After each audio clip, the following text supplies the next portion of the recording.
That the area around the market cross was used as a sort of social centre of the village also is fairly obvious, because they had the village stocks were there, where miscreants could be retained, while presumably people attending the market would throw their rotten eggs and their rotten vegetables at the person that was in the stocks.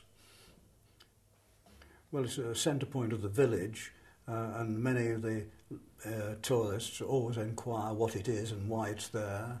It does occupy quite a prominent position right in the centre of the village. It's the market cross, which is a medieval structure and was built in the 13th, 14th centuries. We haven't got an accurate date for its building, but that was constructed, and there are others in the south of England. The markets were held in the area around it, and this was a sort of place where the monks would come and preach to the people on market days. So it had an aspect of being the Christian application to industry and commerce.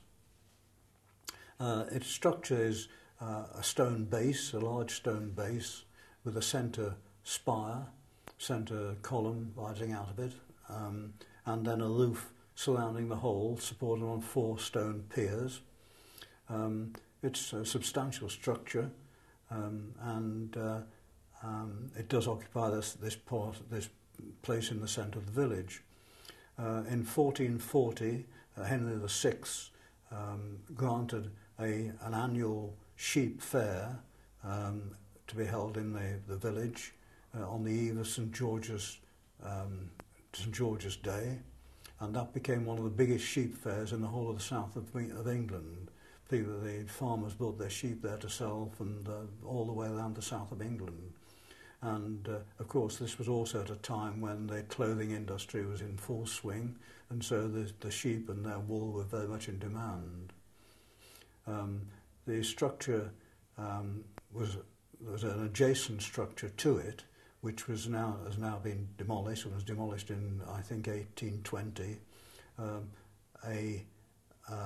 Known as a market house or church house.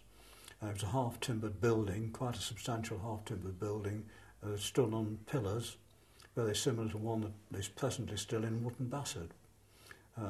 And that was eventually pulled down because it was considered to be housing people of ill repute.